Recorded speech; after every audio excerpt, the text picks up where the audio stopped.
Should have hit it twice. Go ahead. I'll be right back. I'll be right there.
Yo, no maniacs. Welcome to the show. This is Nomad Live. All Bears, all the damn time, in conjunction with Sports Zone Chicago. And my guy down there in the bottom right, the superback, Sean Sierra, is with us today, man. Yeah. Plus, we got Country Santa up top, and the far left down there, we got Kids of Canuck. Man, we got some stuff to talk about today, man. Sorry about the little snafu with the intro, man. It's just production problems from rookies. I'm the rookie. I'm the damn problem. So sorry about that, guys, man. But we're going to get into a hell of a show today, man. We got a bunch of stuff to talk about, man. In 48 hours, we're going to be looking at some real football, man. Some real live football. And we got some answers to some questions that we were talking about for the past couple of weeks here. And, if you saw the thumbnail, the question was, will Caleb play? By this point, I'm pretty sure everybody knows that Flus is sitting the starters. But I got questions about that. Not only that, at least on the offensive side of the ball, got questions about that. Also, some other things I have in mind that I want to share with you guys. And you know what? We're going to go counterclockwise today because I usually feed it to my guy Kids, and he gives out the pleasantry. So we'll go that way today, just to keep a little bit of order. Pass it on to Canuck for some pleasantries right quick. Hey, that's me. What's cracking, No Maniacs? It's Tuesday. Hopefully all is well in your spaces, wherever you're at and whatever you're doing. Big ups to you. Give some big ups to the homies that are actually with us right now in the chat. Our guy Junior and Patty. What it do, Patty? What it do, Junior? Good to have you both. Mike Palkovitz. There we go. Didn't butcher that. How's it going, Mike? Berlissimo's with us. What it do? Across the pond, Berlissimo. It's Crimsy and Dig. Who else we got? Jake Grizz, FFG Styles with us. Plankster. What it do, Plankster? Say what's up to Sheep Plank for us. Yeah, man. Folks are just sort of, joining in and getting ready for the show. I'm hyped to chop it up on some Bears. We got a lot to do, a lot to talk about. Throw it over to my guy, the Superback, to get busy. What it do, Superback? Kids in the building. Yes, yeah. Sports owners and Maniacs Unite. Guys, I'm excited to talk some football. A little annoyed about the news, but you know what? I understand it. I don't agree with it, but I understand it. So save it. Put a pin in it. Save it. Let's get to it. Let's get to it. Yeah, right. Good evening or good afternoon, I guess. No Maniacs, Sports Zoners. Thanks for sharing your time with us. Should be a good show. And it looks like the Superback may be getting fired up. So if that's the case, it could be an excellent show. Again, thanks for stopping by. Nomad, take it away. Well, you know what, man? We got to don't nobody go nowhere, man. We're going to do, I don't know if Kids and Sean want to keep going, but I got to get out in an hour, man. I got some personal stuff going on at the house. Got to tend to. But, yeah, let's get right to it, man, because most people, really, really feel, this is based off, guys. This is based off of all the reports coming out of practice, talking about how bad the offensive line is struggling, how clunky the offense looks, and, different things of that nature. That's giving a lot of fans a bunch of angst when it comes to, this thought that they're going to sit these starters. And also, I think people have the reference from last year, those guys not getting enough snaps and, all that kind of thing going on. And they came out really flat and seemed like they were behind the 8 ball as far as being ready for regular season football. And they have all that going on in their heads while Matt Eberflus has made the decision to sit as starters. Now, right off the top, I can definitely see both sides of the coin. Definitely see both sides of the coin and can understand it. Why? Apparently Matt Eberflus says that he's seen enough in practice the last few days to really justify what he's doing. At least it's what he's telling us. Also, I can see a world where they don't think this kid is quite ready enough to put out in front of the world and have him the first pick of the draft, much heralded quarterback from USC, expected to change the world. He's expected to have a huge impact on his team. And if he comes out, it's almost like kids, I feel like they're kind of taking care of him a little bit, but not for the reasons, he's staying out in front of people. That's what I think, but I'll pass it on to you. I honestly don't know what to think, man. Like, I'm so glad to be on this show on a Tuesday with my guy Superback, because you're gonna feel the same kind of way that I feel for sure.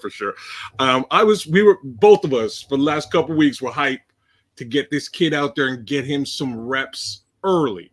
This is actually an opportunity, right? Like everybody else doesn't get this extra game.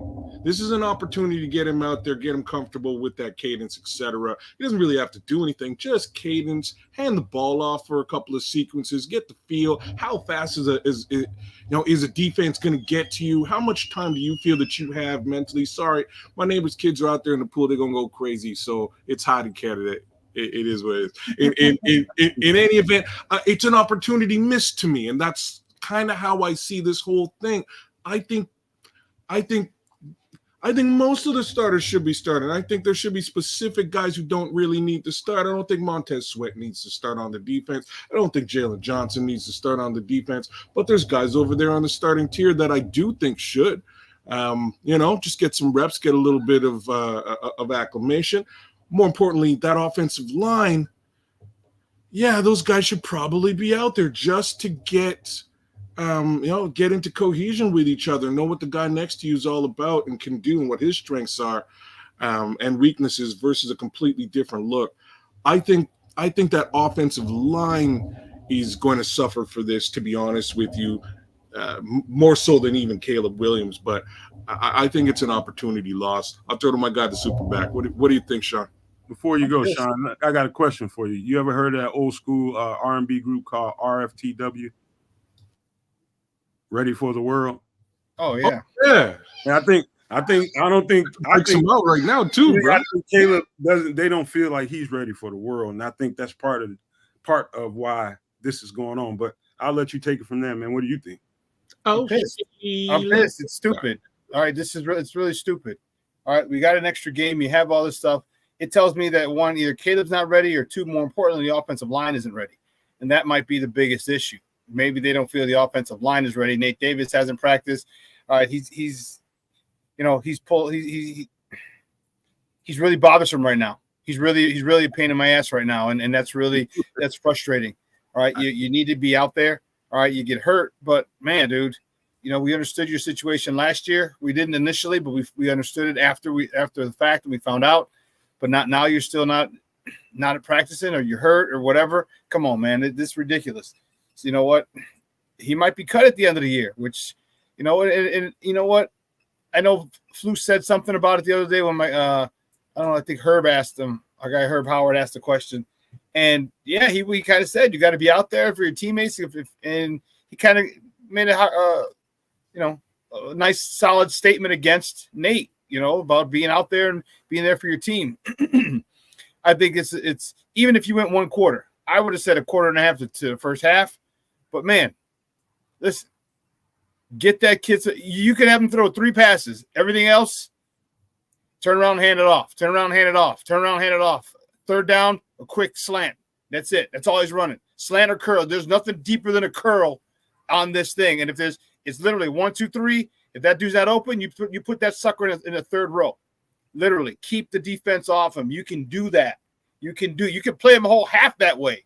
And I don't give a damn if the defense knows he's only throwing hitches and curls and slants. I don't care.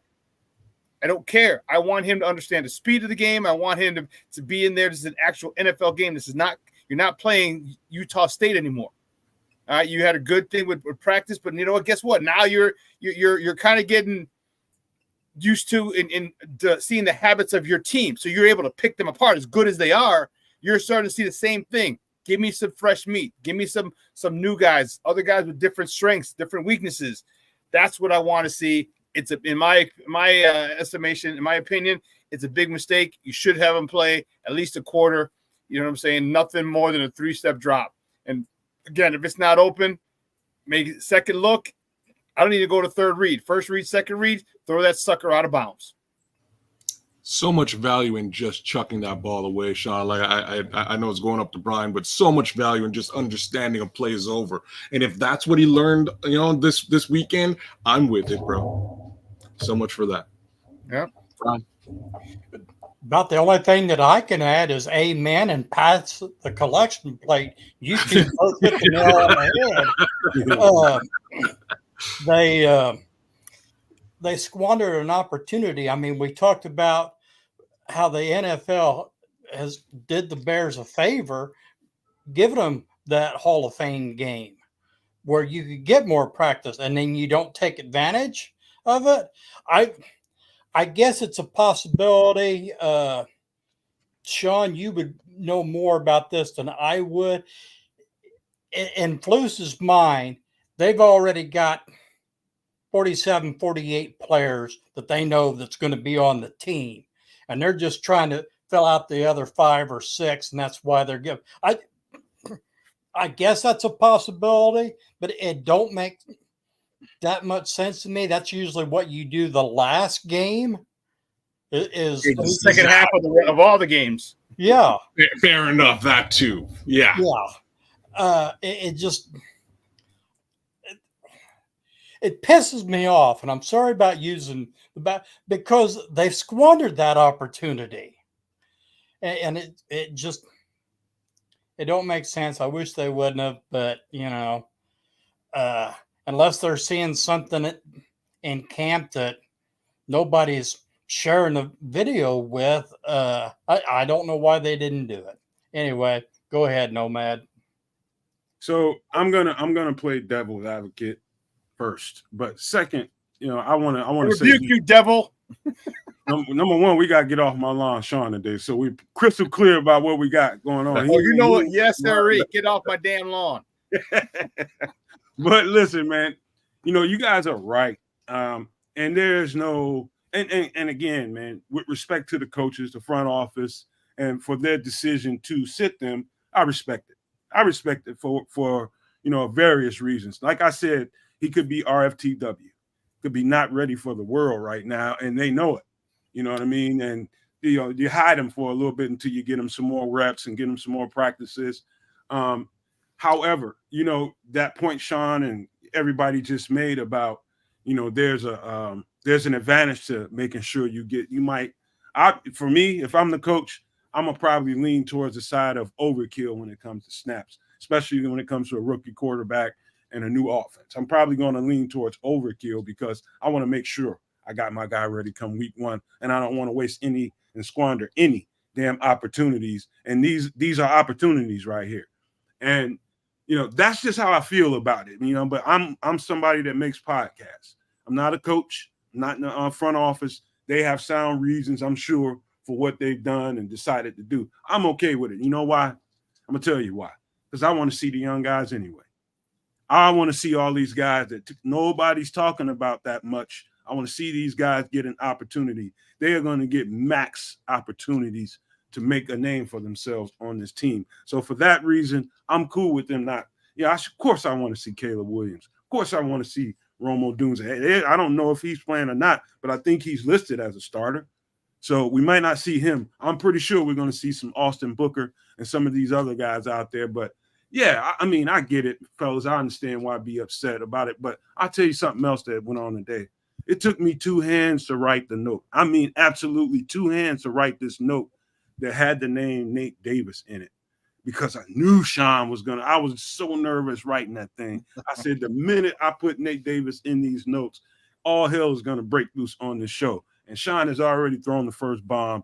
I'm going to hold that conversation off for just a minute, because what I've been hearing the last couple of days, kids, well, at least today, last couple of days before this one, I don't think Caleb Williams has had his best day with the offense, the best last couple of days. But today was kind of like a day like that towards the end. And then he finished the practice off with 2 touchdowns to Odunze, and I think red zone period or something like that. But it sounded good. That's what you want to do. You want to go into the locker room with a good taste in your mouth after, having your ups and downs during the practice. And so I think, and, based off what you guys are hearing, it sounds to me like, and you listen to Caleb at his presser, listen to Shane Waldron at his presser, sounds like they have him right where they need him to be at this point of install. So they're still installing quite a bit of stuff, and there's still a bunch left in the book. But where they wanted him to be at this point in camp, they sound pretty confident about what they have. What do you guys think about that? Well, Flus quite literally was asked that exact question today, and he said he does feel confident with where Caleb is. Strangely enough, Caleb was also asked the same question, and he responded in kind. Yeah, I think I'm right where I need to be. I think we're moving in the right direction. Herb asked him a killer question today, and it was really about where he feels his shortcomings might be, and something along those lines. He gave a pretty conscientious answer. Yeah. He was really just answering, specifically his reaction to blitzes, whether that's, changing the play at the line, things to that effect, really just directly handling blitzes. And I'll be, again, super frank here. This is the type of stuff he might have simply handoff case. This is some of the stuff he might have been able to practice this weekend. I have to throw that out there again. Now, to give a slight Ready for the World reference here, it doesn't really matter too much to me. I'll be completely frank with it, right? So I don't care if this is the way the Flus feels. He decides that he doesn't want these guys out there. Okay, I'm with it. I am going to say, though, we've seen what that looks like, I think, for 4, maybe 5 years running. I don't think Nagy ever played his starters at all. Kids, I think you're setting yourself up for a night butt naked with some baby oil and some church socks, man. Whoa, we went left field. Thinking that song, man. I'm probably gonna listen to some Ready for the World after the show, that's for sure. But I don't know about the baby oil. When did this become Quiet Storm? What the hell?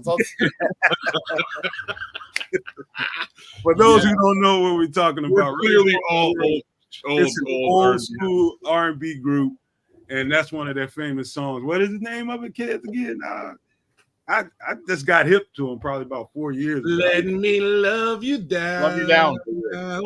That's the song. Okay. Anyhow, yeah. So that's Ready for the World. Oh, Sheila, Big Love. That's like a Prince thing. Prince pretty much came out with 2 groups early into his tenure.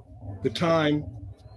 Y'all would know from Purple Rain, the movie. Gotta love Morris Day. But Ready for the World was dangerous, man. Anyways, back to football. Let me give a shout out to FFG for the $2 super chat.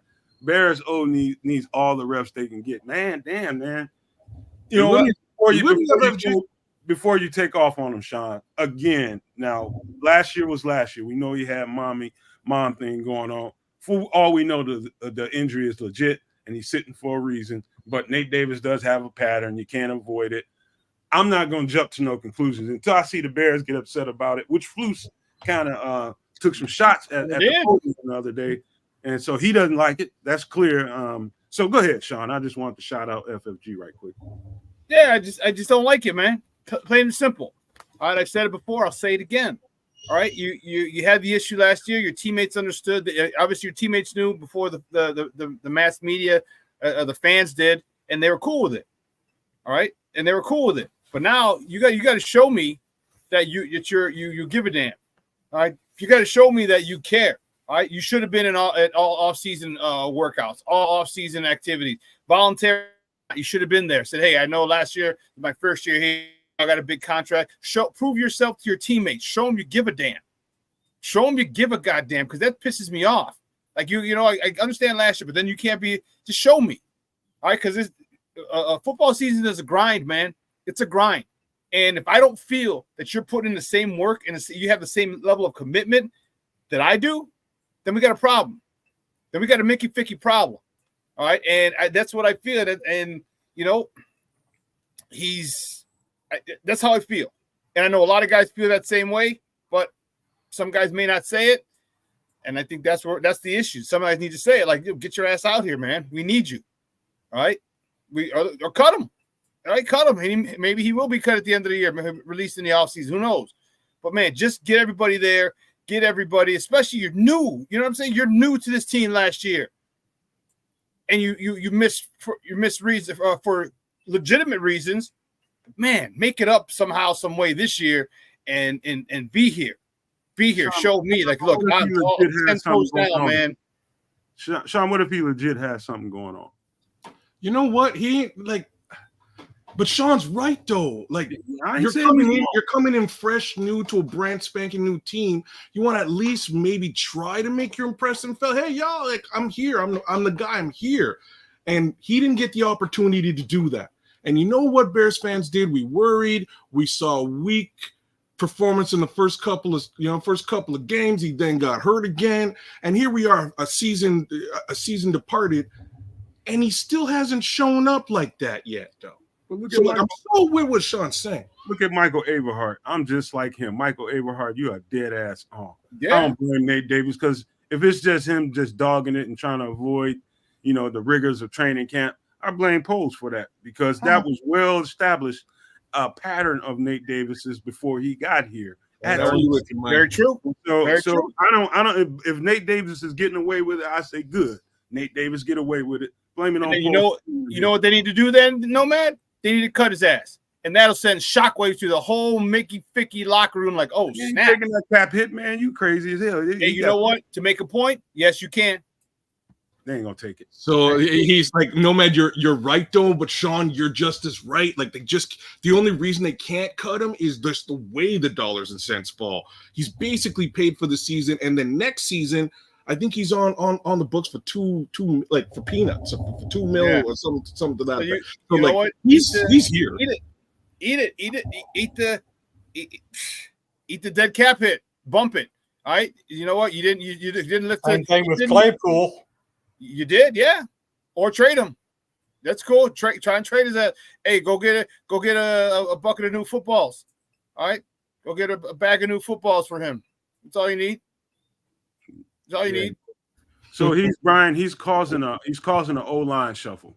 And so here's the two-sided problem to it. I'd say it affects more than just the O-line, but go ahead. Yeah, but here's the thing. They have a legitimate, I don't think it's a real competition. I think their intention was to start Ryan Bates and get him, but they were going to let Coleman Shelton give him a push and see how, far he can push this thing. But I think their intention was all along to get that job to Ryan Bates. So what they're not getting now is the opportunity to see those two kind of go at it, because it kicks Ryan Bates inside and forces Coleman Shelton to play center and get all these reps. And that's just really what they weren't planning on. They were planning on having, it's good that we have the kind of guys that you can slide back and forth on the inside, but that was not the objective. The objective was to have a legitimate center competition, and they're not getting to see that in full earnest because Nate Davis isn't there. So that's another problem I just wanted to throw out there. Well, you know what? Bump it. You know what? Put the offensive line there. Say, you know what? You're second team, and you got to win this back. Period. End of story. If you don't win it back, all right, we're going to look to trade you. All right, if you can't win this job back, we're going to look to trade you. Just so you know, for this. I mean, stop the nonsense, man. Stop the God blessed nonsense. This dude is making $10 million a year, and you can't be out there. All right, you can't be stretch. I mean, Lord have mercy. I mean, it's what are you doing to your body? Are you stretching? All right, have you done like Javon Dexter? And are you getting a chef? Have you slimmed down? Have you worked on your flexibility, your strength, all these things? This is your job. This is your livelihood. They gave you $30 million, $10 million a year. And if you're having soft tissue injuries, come on, man. Because most of those things can be prevented. Mm-hmm. And if you don't, okay, yeah, I get it. Sometimes it's a freak thing. It happens. But if it's something that you could prevent, but you just didn't take care of yourself in the offseason and you didn't come in the best shape that you could, that's an insult. That's a slap in the face to polls. And you definitely put him at second or third string on the depth chart and say, if you can't win this job, guess what? We're going to trade you. Period. Well, I'm looking at it, all right. If he's that fragile that he's getting hurt, then he don't need to be in the NFL. Or if it's just he's only going to play whenever the spirit moves him, then the hell with that. Because if Flus is if his thing is the hits principle, this is everything against the hits principle. Yep. So that's what I mean. It's affecting more than just the offensive line. The whole team sees this. Because I guarantee I don't care what job you have, if you're told this is how it's going to be, and then you have that one person that screws off or goes by the rule or whatever, and there's no accountability to that, guess what? You got more than one person that's going to do that. And by then it's too late. This is the most balanced team that I've seen. Offense, defense, and they're young. I'm not saying, it's Super Bowl or bust, but they could go into the playoffs easily. And I'm not talking about crap just going their way. And because of this, they could be pissing it away because somebody wants to have an attitude and somebody is allowing that attitude to fester the rest of the team. Well, let me finish this conversation, man, because if we keep this going, he's going to take all the damn oxygen out the room. Damn near half. He's a straight up oxygen thief right now. Sean is, man, dude, listen, Nate Davis, I've met Nate Davis many, many times in my football years, man. Nate Davis is a dime a dozen in football. And, and I'm not trying to cast any dispersions against him. Nate Davis is a professional football player. He's good at what he does, number one. Number two, you could tell the difference between a guy that absolutely loves the process and loves the game and the difference between a guy that, he just, like, I know many of them, man. They just do what they have to do to scrape by the bare minimum and give me my, that's it. Big check. And I got a feeling, again, I'm going to temper my statements by saying I don't know how serious Nate Davis's injury is, actually, if it's an injury seriously or at all. None of us do. But I'm just gonna say this. Nate Davis, if he's not that injured, man, he's just playing the game of avoiding as much as he can masterfully. You know what I mean? And that might be just what we're dealing with. Ryan Poles could have, to Brian's point about the hits principle, he didn't do due diligence with Nate Davis or either. Last year, he was just that worried about the offensive line and felt the need to shore up that interior one way or the other. If that means coming out of my pocket for a guy that I'm not that sure about, then maybe that's just what he did. So let me stop right there, man, because this conversation could get carried away. Bump him. He wasted too much time on that buster. Yes. Rome and Caleb today seem to be clicking, and I'm starting to hear that a little bit more and more the last couple of times they've been in practice. So welcome news to hear. When he's getting to Odunze, the third option, they're clearly doing something in practice that's causing Odunze to get open. It's probably what we've been talking about all along. They're trying to do stuff to the other two, and the third person is kind of sliding out there, kind of finding holes in zones and getting a lot of one-on-one coverages and that type. But that is welcome news, man. He's starting to find that kid, and they're starting to get a nice connection going on in practice. What do you say, kids? Yeah, that's basically what I've been seeing, or at least what I saw today. There was a few nice passes and a couple to Rome specifically. Tyler Scott got involved as well. DeAndre Swift got involved as well. Things are looking okay, or at least as far as today's practice is concerned, they're looking okay. I kind of wish I'd be a little bit more optimistic about the whole, starters not practicing, or sorry, starters not playing in the Hall of Fame game. If Senior Brax gave us a bit of a better, a more positive outlook on what he's seen over the last week or so, right? He was out there and he was like, it looks like they're developing stuff. It's probably as positive as he could be.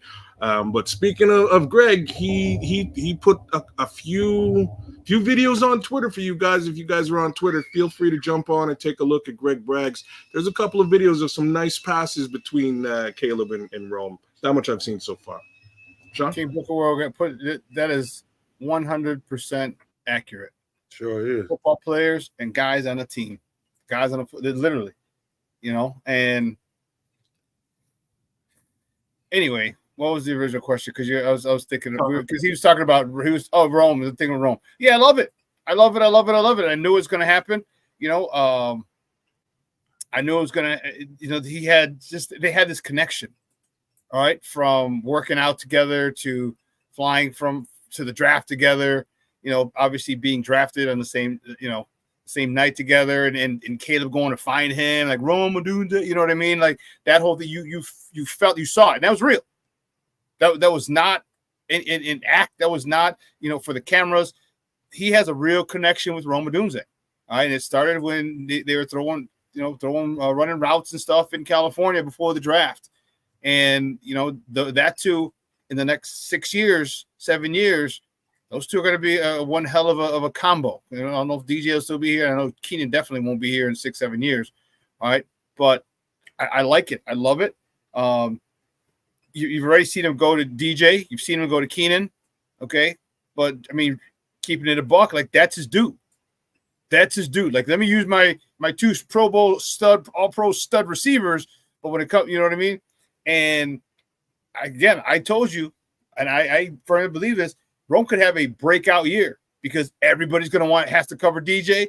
Everyone's got to cover Keenan Allen. And you start building this type of connection now. I mean, who you going to shade to? I mean, you know what I mean? Like, you can't. Any defensive coordinator worth his salt is not going to shade the Rome Odunze. Just not on this team. You just can't do it. That's a fireable offense. Because when DJ rips you for a tutty, or Keenan Allen rips you for a tutty, and you're like, why didn't you shade over there? Well, because we had this.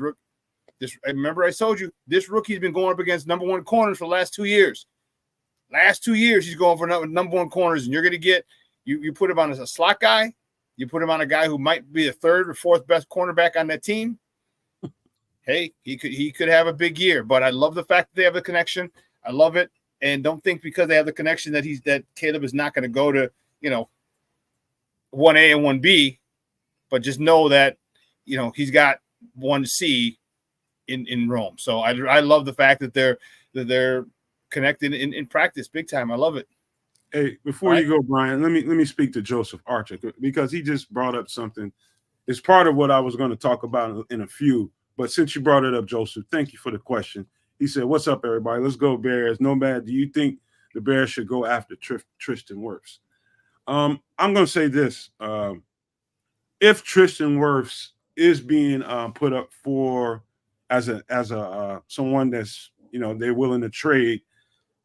Damn right they should make a move for him, and that goes to what I'm about to tell you now.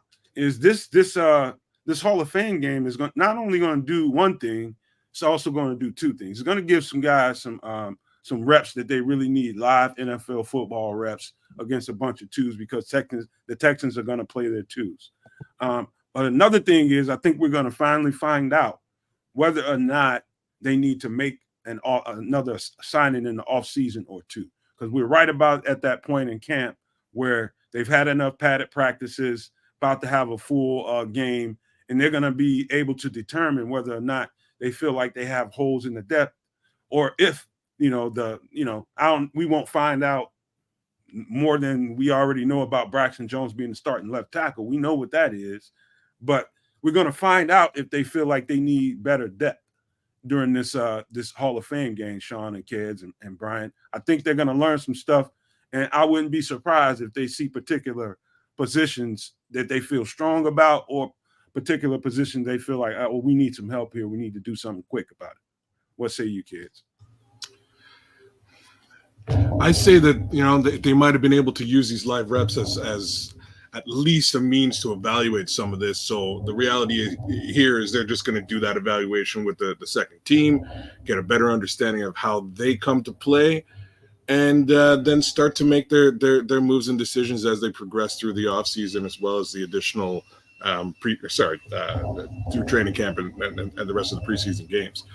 We'll see. I wouldn't go as far as throwing capital at a guy like Tristan Wirfs just yet.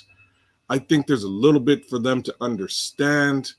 I'm just not sure if sitting your guys here on a Sunday when you have the opportunity to understand how they gel together was the right move. That's where I am with the Wirfs question.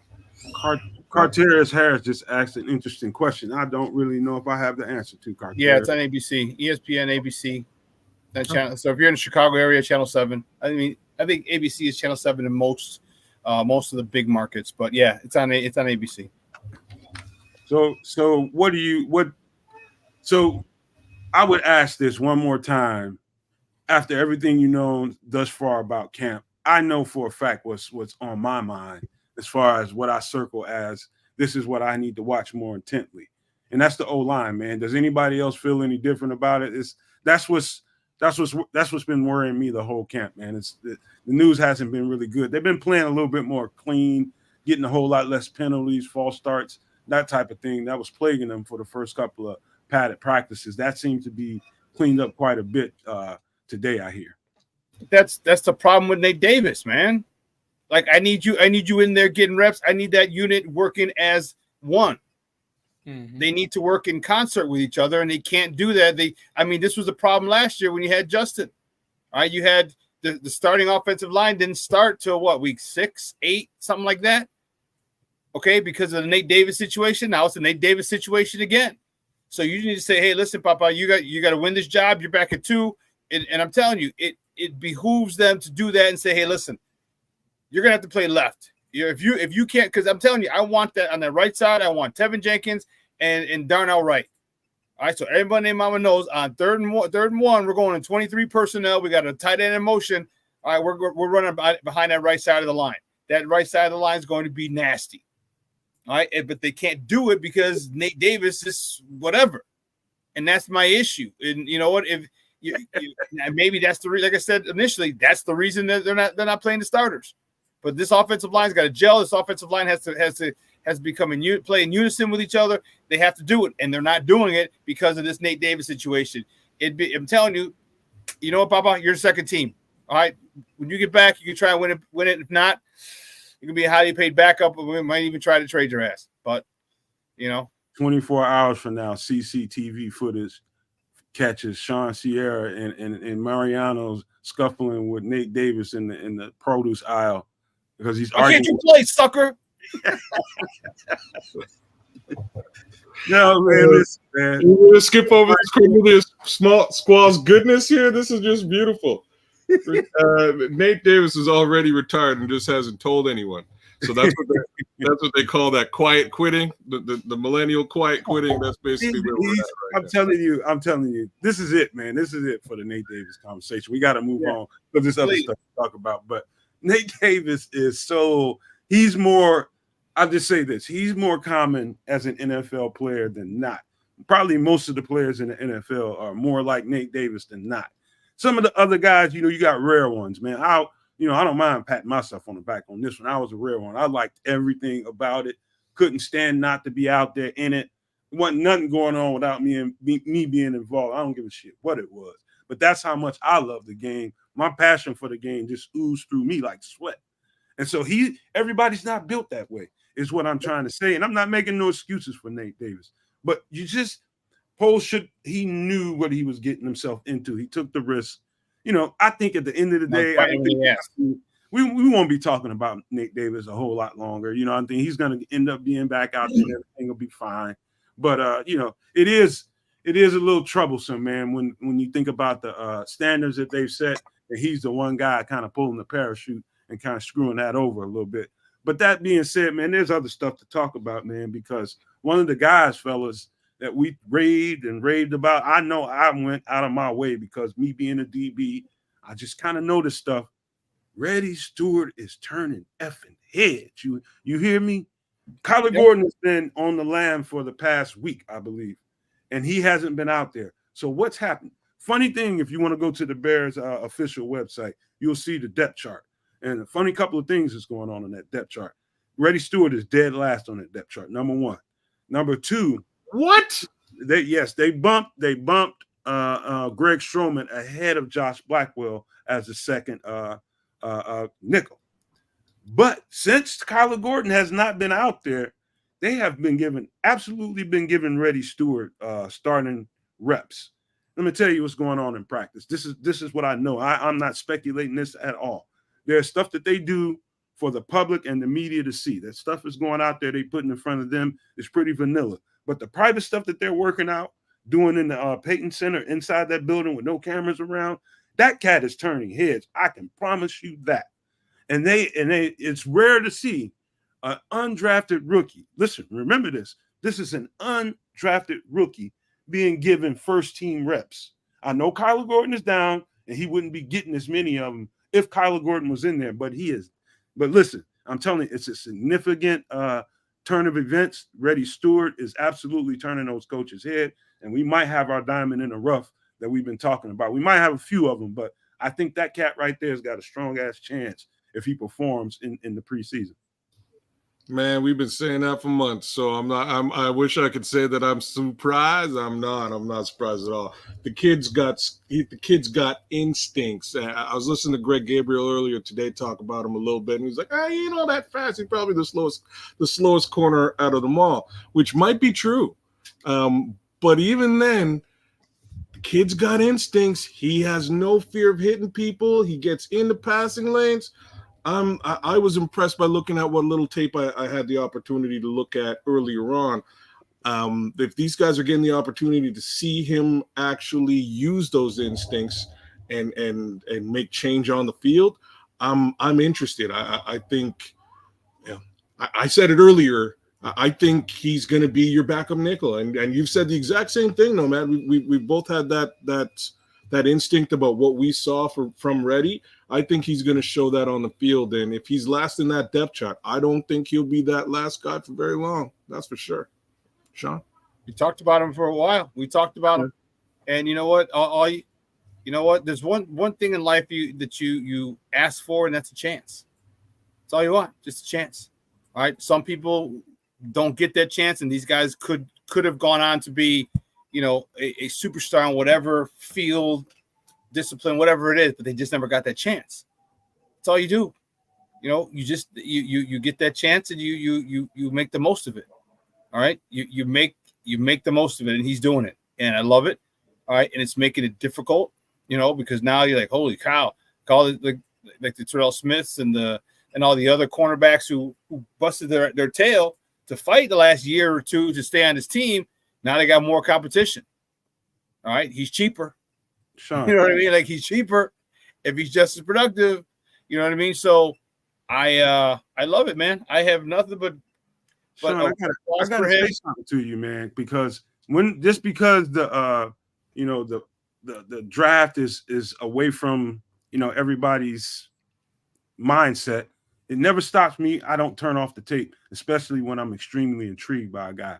I'm looking for stuff, and I keep looking until and it finally dawned on me. I said this before, but I don't know if people remember. But I keep going back and forth to these tapes. You know who else is not fast at all? Ran like a 4.6, might have been even I don't know what he ran, to be honest with you, but I know he's not very fast. But this kid has those instincts like Stephon Gilmore. That's who he reminds me of, man. I keep going back and forth. Stephon Gilmore, Reddy Stewart, and they almost look like it's almost like Stephon Gilmore's son. It's eye-opening how similar they are technique wise, man. They're very sudden when they know where the player is going, when the ball is in the air. Very, very sudden. Forget all the how fast you run in the 40, all that kind of stuff. It's your short area quickness that makes you a player on the ball, man. That's the difference between a playmaker or not. Is your game speed, your short area quickness. Bingo. You know, that's it. And I'm telling you, I think we got a guy. And I went right to the interviews and I look at and I'm detecting his mindset, you know, as I'm listening to him talk. He was on another podcast or two I'm watching. And I'm telling you, this dude he's hungry. He knows he belongs. And the fact that he didn't get drafted is probably privately kicking his ass right now. And he's been kind of chomping at the bit to get this opportunity. So I'm telling you guys, Reddy Stewart, keep your name on that. That guy's going to really, he's just getting started, man. Wait till you get to see it up close and personal. Yep. Good for him. Go ahead, Brian. You didn't get a chance, man. We kind of. Oh, well, if you remember the other night when Alex was, you know, that was the question I asked him. Is there any undrafted guys that's making a name? And the two names he put was Reddy Stewart and that Austin, I can never think of his name, the backup quarterback. Reed? Yeah, I mean, we've all seen Stewart's highlights, and yeah, he can play in this league. Yeah, I'm just excited, not because I, you know, was real excited about him in the offseason and did a lot of talking about him. That's not the point. You know, we're going to have guys that we talk about and get excited about and do exactly what we say. It's real football people on this channel that kind of know what they're talking about. And this is just one of those things, me as a DB, it makes me proud because I know what must be in his head. You know, I'm undrafted. I got everything to lose here. Everything to lose here. And the minute I get my opportunity, I might try to take somebody's job. You know, he don't care about no Kyler Gordon, no Greg Stroman, or no Josh Blackwell right about now. Yep. He don't care. He do not care. He just getting this opportunity and showing you, like, I can play out here. I'm just going to let y'all know. And if I had a chance to, Sean, I wish I can stick a needle in Brad Hoke and kind of put some truth serum in and let him tell me what he's really thinking about, because that's the guy I keep hearing is jumping up and down, ranting and raving along with the whole sidelines every time this guy makes a play on the ball, man. These guys love him out there. I'm telling you. I'm going on and on because he excites me every time I look at his film, but we got to move on to the next subject, and it's this, kids. They're starting to, the first phase of installs, they were coming at him largely with 4, coming after Caleb largely with 4 and seeing if they can get pressure. That was the first phase of install, and I think that's smart by the defense and the head coach to make sure they temper that while they're getting the first phase of installs in. You don't want to be doing too much to him while he's trying to feel out the beginnings of the install phase. You don't want to be doing all this crazy blitzing and putting in pressure packages. That's just kind of self-defeating. I would say that, you know, it doesn't make sense when you're just installing a new offense. However, the second phase of it, now this week, this week in pads, today I'm just starting to hear that they were dialing up multiple different blitz packages and giving Caleb a whole lot of pressures to determine what is his decision-making process when he sees that kind of stuff.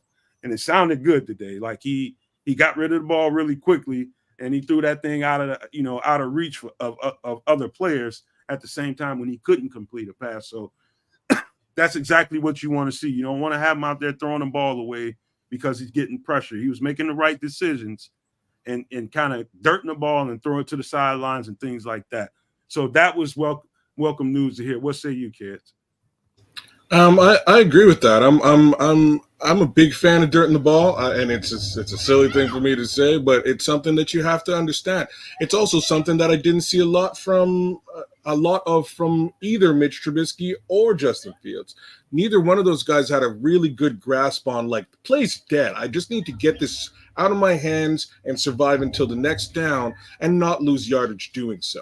It's super important, and if, like I said, if that's what he's going to pick up from these exotic blitzes, beautiful. But again, given these blitz packages, He played very well today from all accounts, and we'll hear a little bit more, I'm sure, tomorrow about what he did on the field. But I think he maybe he is a little bit ahead of schedule, or at least on target by way of schedule right now. So I'll leave it there and pass to Sean.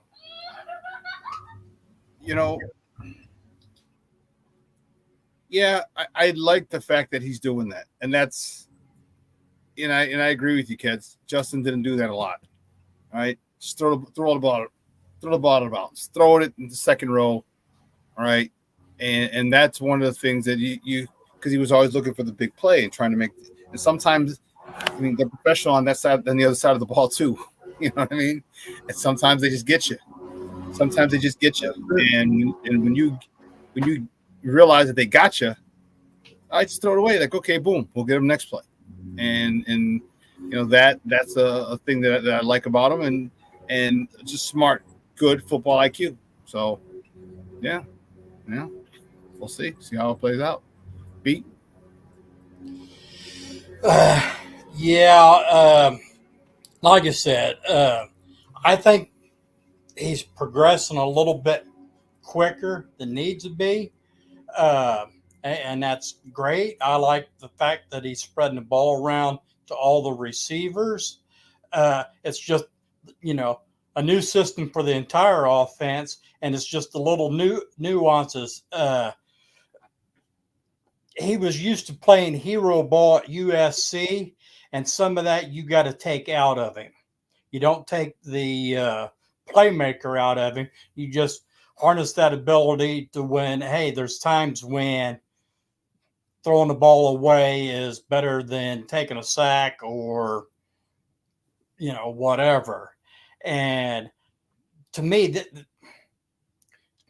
that's the biggest thing. Him learning the speed of the NFL defense, taking what the defense gives you, and then throw the ball out when, don't force something that's not there. That's the biggest things that I think any rookie coming from college to NFL needs to work on. Hopefully he continues improvement. One thing that I have noticed, it doesn't seem like that he's always making the same mistake twice. Again, I'm just going by what reporters have, typed up, what they said. I haven't actually seen it, but hopefully things keep progressing this way and he just keeps improving. Nomad? Uh-oh. Nomad's in the John. My bad. I had it on mute and I was running my mouth. You live too far for me to give you CPR. Yeah. No, man. I all I know is the game is 48 hours away from now, and I'm not like your average fan, man. I really look forward to these guys that don't have a name for themselves right now and are looking to make a name for themselves. Yeah, I know I don't need to see DJ Moore. I don't need to really. I want to see Caleb Williams and Odunze, but I also don't need to see them. But I do want to see some of these lesser heralded guys like your Keith Randolph, like your Reddy Stewarts, like your Robert Mallory or Deshaun Mallory. I forget his name. Some of these guys that we just acquired. Some of these guys that it's going to be some intriguing things that's going to happen during this game that I think people are going to come away with that are going to be really surprised in a good way. And then it might be, and this is what I hope doesn't happen, might be something alarming that's going on. Do we have the right kind of depth on the offensive line? Do we have the depth that we thought we had? And I think we're going to find that out right away. Do we have the depth on the defensive front? We're going to find that shit out right away too. And we're going to see if some guys made some steps. Some of the second-year guys, I can't wait to watch Noah Sewell in action if he's healthy. I think he practiced full the last 2 days. But, guys like that, man, those are the things I'll be looking forward to. But here's another little nugget before we get ready to get out of here, guys. Guess who I heard that was taking snaps as a running back today? Never guess. Velus? You're going to say Velus Jones. I'm just saying. Been talking about that forever. It was almost criminal watching Velus Jones get handoffs back there last year and them running away from it after getting positive gains off of it, nice positive gains off of it, and they never go back to it. That was really stupid on Luke Getsy's part. Really, really stupid. And the fact that they're not, qualifying Velus as this, we singularly think of him as a receiver, instead looking at him as the weapon that Ryan Poles drafted him to be.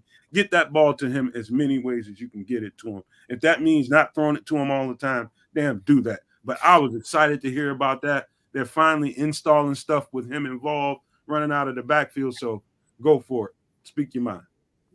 Oh man, why did you do this, man? We're getting to the end of the show. I was doing so good. You ain't got to kick him in the crotch. You can be happy about the fact that they're using him out the backfield. You just hear Velus and want to just kick the. I honestly don't. But like, what you did is you got my, you know what I'm saying? You open my mind up to thinking, are they spending actual time worrying about Velus Jones as a running back as opposed to, let's just say, a DeAndre Swift, a Khalil Herbert, or a Roshan Johnson, and or maybe even an Ian Wheeler? And I'm leaving out Travis Homer because I don't expect him to make the squad just simply because of his price tag. That's like the only reason I don't. Most people expect him to make it for special teams alone. It's a lot of money they're paying for a special teams guy. I'm just saying that. I don't blame Getsy last year for not utilizing the guy either. Could it have been helpful? Yes, but like, we're talking about an offensive coordinator who couldn't coordinate the second half of a game. Let alone so now he's going to put focus into an individual player and build plays for him, as opposed to this is a guy who refused to build plays around his quarterback. Like, I just didn't, you know what I mean? It just, there's no way it was going to happen with Velus in that regime. Maybe it happens now because, here's the positive stuff I'm going to say. He's been playing very well during this offseason, and it's noticeable, right? And for all accounts, he's been playing noticeably well. My worry is this. And I asked Bragg on Sunday, who were the guys really out there on those kickoffs? And I didn't hear the name Velus Jones, which was a little surprising to me. Oh, he'll be in the kickoff game. I promise you that. He might. They have him at the kickoff return. They're checking some other guys. I know, but the kickoff game's a little bit different now, and perhaps they might want a running back there. I've heard Ian Wheeler's been taking some of those snaps, and he's been doing very well. So I don't know. Man, that room is so tight, y'all. You know what I'm saying? It's so tight. I don't know who's the guy who progresses forward, but I am gonna say, if anybody's got a shot right now with the way that he's been playing, I'll give Velus Jones a little bit of love here today. That's where I'll leave it. Sean? I like it. Get him on the field. He's a weapon. All right. And if you can use him, use him. You know what I mean? Use them. All right. There's you can never have too many offensive weapons on a team. Never. All right. It's called an NFL league, not for long. Someone gets hurt, someone gets whatever. All right. You never have, and the more things that you have, he can be used as a weapon, he can be used as a decoy. Because God forbid you use him as an end around. All right, and he gains 20 yards. Now everybody's looking, when he comes in motion. So now he's decoy. Now you can throw back to him. I mean, there's so many different things you can do. The type of speed he has is that's stuff you can't teach. All right. Can he tackle? Anybody know if he can tackle? I don't know. That's a good question. I hate to ask a silly question, but not silly because it's not silly. Fair enough. Who immediately, I think, when we talk Velus Jones, I think Cordero Patterson. There's two or three other guys who are in a similar mode, but one of the most beneficial parts of Cordero Patterson's game was his ability as a gunner on special teams, and I'm assuming some of that's now taken out. But man, if the kid could tackle too, he may be able to provide some additional special teams value too. He played special teams. Yeah, he did, but he how frequently did you see him actually involved in a tackle last year? I saw him a fair amount. He was out there playing. Yeah, man. All right. No doubt about well, it. that's another way to get.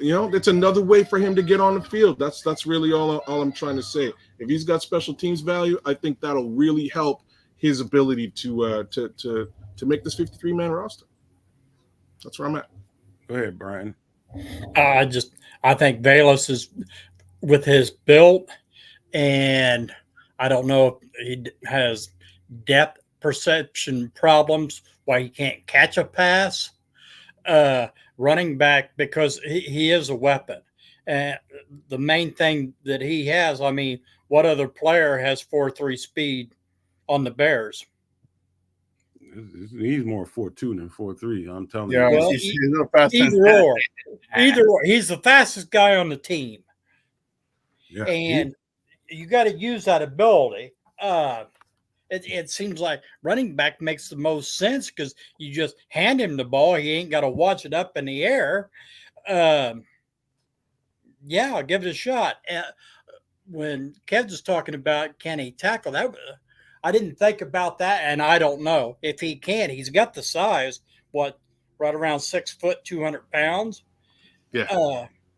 If he can, that's just more of a bonus. And I agree. I don't see Homer making it on the team just because of his price tag. There's other guys that can do just as good a job as Homer.